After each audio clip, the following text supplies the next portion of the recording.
With the exception of the Black Mountain to the northwest, this needle-like tower is the tallest landmark around.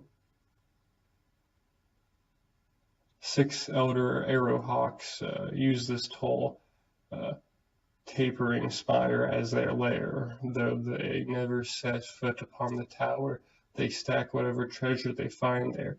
The arrowhawks are content to live in the spearhead, constantly surveying the DARKCROWN and the lower plain to the south.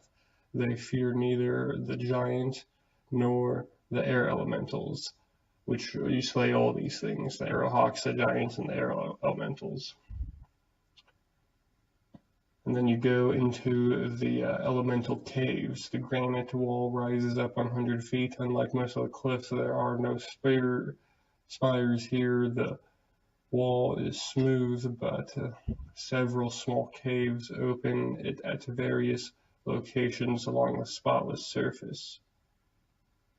There are 6 small cave mouths carved into the upper cliffs. These natural formations open into wilder grottos, and each is the home of a powerful air elemental. So 6 air elementals in all. You kill all 6 of them and enter onto a low platform. A platform stands 10 feet lower than the ridge on either side, as if someone had sliced away the top. It is flat and easily accessible from the top of the ridge. There is a ring near the center of the platform. Closer examination reveals it to be a circular scorch mark with a gray ash in it. Rocks nearby have identical burns on one side. Watchtower ruins near the center of the region. Upon the ridge west of the great lava flow lie the remains of a building.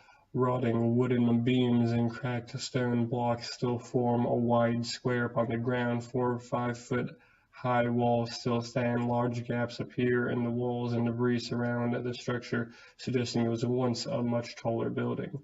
The rubble was a watchtower used by Drow over a century ago. It was a 6-story high building made of stone. It has a base with wooden beams at the junctures. The Drow, with their unusual thoroughness, enchanted both wood and stone, which is why some pieces of the tower remain intact. A pile of rubble dominates the area, under which is a thin brown strip fluttering from a sharp jag where the ridge begins. It is a leather lace, the type used to the boots. One end is clearly frayed, but it has been dipped in wax to keep it intact. The other disappears under the rubble. Death Canyon.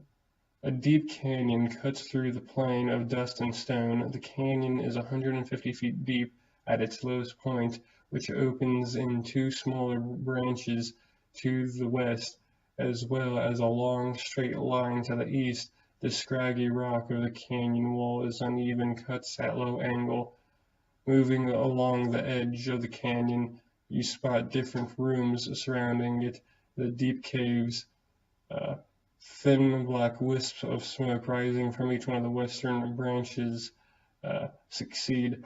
Automatic notice, unnatural cloud. There seems to be nothing unusual about the easternmost part of the canyon, but a closer inspection reveals a wonder of rooms.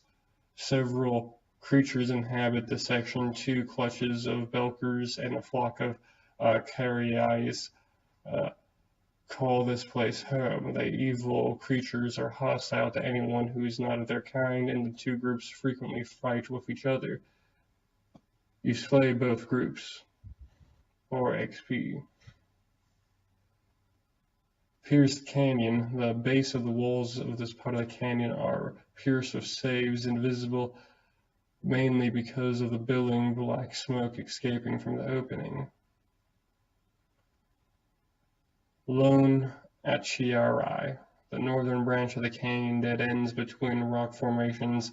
It's a huge creature of a colorful pilgrimage. The bird blue thing stands on powerful reptilian legs and appears out of place in a hostile terrain. Belker's Grotto. The smooth stone of the valley floor becomes sharper and scraggier than near the canyon rock formations. crown to the ledge of the depression, forming an uneven circle some 50 to 70 feet around the canyon. A careful examination of the area reveals the mouth of a hole which opens into the ground. The natural grotto is hard to spot because its opening is surrounded by boulders.